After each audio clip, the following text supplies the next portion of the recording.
مسلمان زوال پذیر کیوں ہے؟ جس ظالم کا جب جی چاہتا ہے مسلمانوں کو اپنے ظلم کا شکار بنا لیتا ہے۔ دنیا کے اندر جس سمت نظر دوڑائی جائے مسلمان ہی ظلم کا شکار ہے اور زوال پذیر ہے۔ اس کی کیا وجہ ہے؟ زوال کے اسباب کیا ہیں؟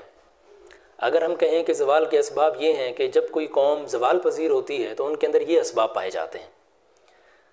سب سے پہلا زوال کا سبب یہ ہے کہ تعداد کم ہو، دوسرا یہ ہے کہ مالی ذخائر کی قلت، تیسرا ضروریات زندگی نہ ہونے کے برابر۔ اس ویڈیو کو اینڈ تک لازمی دیکھیے گا، بہت زیادہ دلچسپ معلومات حاصل ہونے والی ہیں۔ آج ہم سیکھیں گے، سنیں گے کہ زوال کے اسباب۔ سب سے پہلا سبب کہ تعداد کم، دوسرا سبب مالی ذخائر کی قلت، تیسرا سبب ضروریات زندگی نہ ہونے کے برابر ہوں۔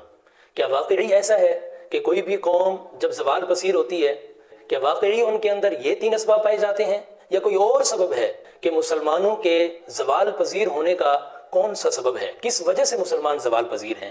کیوں ظلم کا شکار ہیں؟ کیا تعداد کی کمی زوال کا سبب ہے؟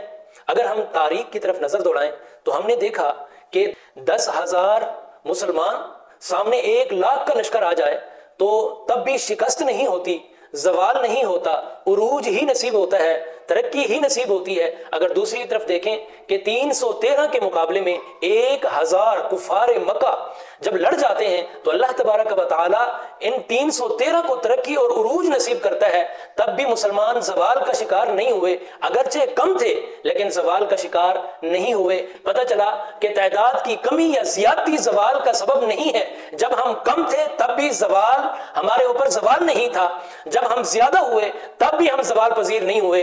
سلطنت عثمانیہ کی طرف ہم نظر دوڑائیں، یہ اتنی بڑی سلطنت تھی اور مسلمان سلطنت تھی کہ کہا جاتا ہے کہ سلطنت کے اندر کبھی سورج غروب نہیں ہوتا تھا۔ تو پتہ چلا کہ تعداد کی کمی یا تعداد کی زیادتی یہ زوال کا سبب نہیں ہے، زوال کے اسباب کچھ اور ہیں۔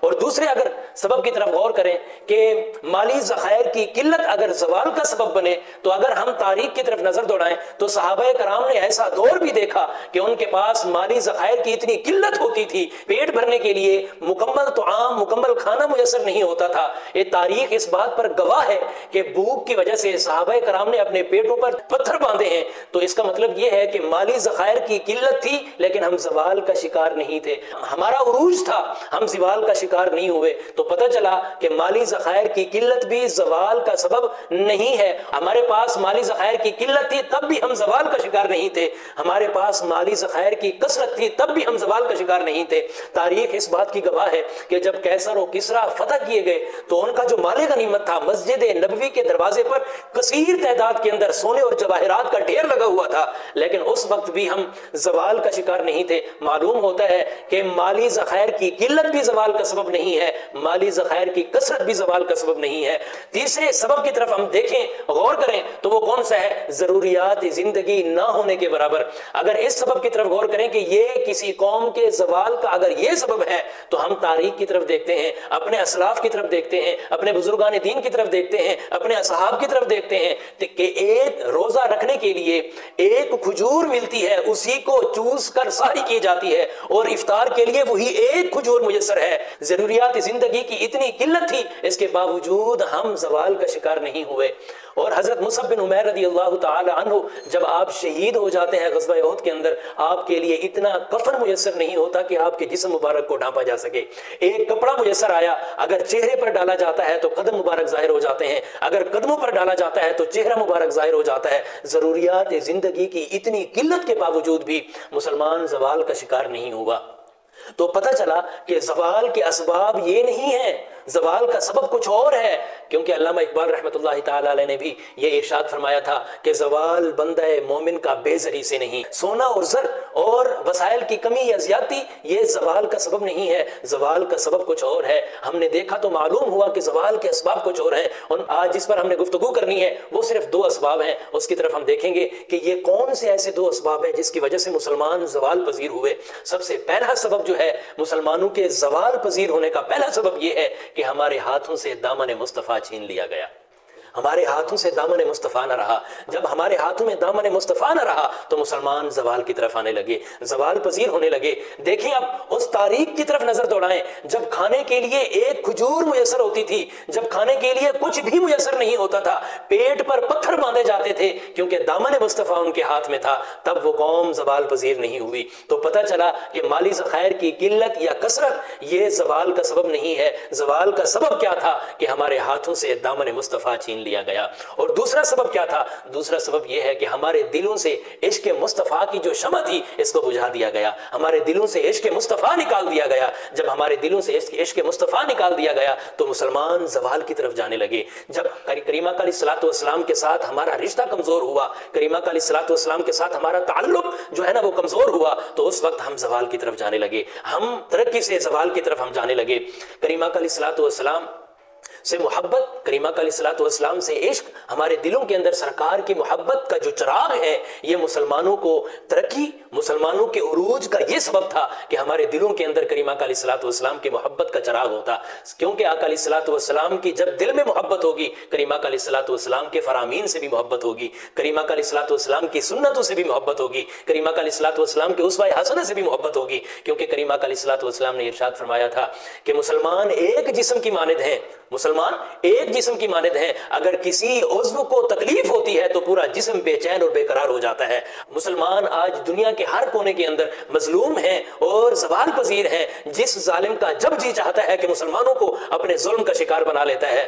کیوں؟ اس کی وجہ کیا ہے؟ کیونکہ ہمارا تعلق سرکار کے فرامین سے کمزور ہو چکا ہے. سرکار علیہ الصلوۃ والسلام کی محبت ہمارے دل سے نکال دی گئی ہے. جب ہمارے دل سے سرکار کی محبت نکال دی گئی تو سرکار کے فرامین کی محبت بھی نکال دی گئی. سرکار علیہ الصلوۃ والسلام کے ساتھ جب ہمارا رشتہ کمزور ہوا, سرکار علیہ الصلوۃ والسلام کے فرامین سے منہ موڑنے لگے. جب ایسی کیفیت آئی, کیونکہ جب آقا علیہ الصلوۃ والسلام کے ساتھ مسلمانوں کا رشتہ مضبوط تھا تو ہندوستان کے اندر ایک بچی عرب کے اندر خط لکھتی ہے, ایک مظلوم بچی اپنے ظلم کی داستان جب عرب کی طرف بھیجتی ہے تو محمد بن قاسم ہندوستان میں اس ایک خط کی بنیاد پر آ جاتا ہے اور پورے سندھ کو فتح کر لیتا ہے. آج کیونکہ اس وقت آقا علیہ الصلوۃ والسلام کی محبت ان کے دل میں تھی, ان کے ہاتھوں کے اندر آقا علیہ الصلوۃ والسلام کا دامن تھا, تو اس وجہ سے وہ ایسے مسلمان تھے کہ اگر کسی ایک عضو کو تکلیف ہوتی ہے تو دوسرا پورا جسم جو ہے نا وہ بے چین اور بے قرار ہو جاتا ہے. آج دنیا کے کونے کونے کے اندر مسلمان ظلم کے شکار ہیں, مسلمانوں کا قتل کیا جا رہا ہے. اس کے باوجود ہمارے جسم پر جو نہیں رینگتی. اس کی وجہ کیا ہے کہ 5 منٹ یا 10 منٹ کا سوشل میڈیا پر کلپ ڈال دینے سے مسلمانوں سے احساس ہمدردی نہیں ہو سکتا. احساس ہمدردی تب پیدا ہوگا جب ہمارے دل میں سرکار علیہ الصلوۃ والسلام کی محبت کا چراغ جلے گا, جب ہمارا رشتہ آقا علیہ الصلوۃ والسلام کے ساتھ مضبوط ہوگا, تب یہ کیفیت پیدا ہوگی کہ اگر دنیا کے کسی کونے کے اندر کوئی ایک مسلمان بھی اگر ظلم کا شکار ہوگا تو پوری امت بے چین اور بے قرار ہو جائے گی. آج یہ کیفیت صرف اسی وجہ سے ہے کہ مسلمان زوال کی طرف ہیں, مسلمان ظلم کا شکار ہیں. اس کی سب سے بڑی وجہ اور سب سے بڑا سبب جو ہے ہمارے زوال کا اور ہمارے ظلم کی چکی کے اندر پسنے کا سب سے بڑا سبب یہ ہے کہ ہمارے ہاتھوں سے دامن مصطفیٰ چھین لیا گیا, ہمارے دلوں سے سرکار علیہ الصلوۃ والسلام کے محبت کے چراغ کو ہمارے دلوں سے بجھا دیا گیا, سرکار علیہ الصلوۃ والسلام کے ساتھ ہمارے رشتے کو کمزور کر دیا گیا. جب یہ کمزوری آئی, جب ہمارے دل سے محبت مصطفیٰ کے چراغ کو مٹا دیا گیا, بجھا دیا گیا, تب یہ کیفیت ہوئی کہ دنیا کے کونے کونے کے اندر مسلمانوں کو ظلم کا شکار کیا جا رہا ہے, مسلمان ذلت کا شکار ہیں, مسلمان زوال پذیر ہوتے جا رہے ہیں.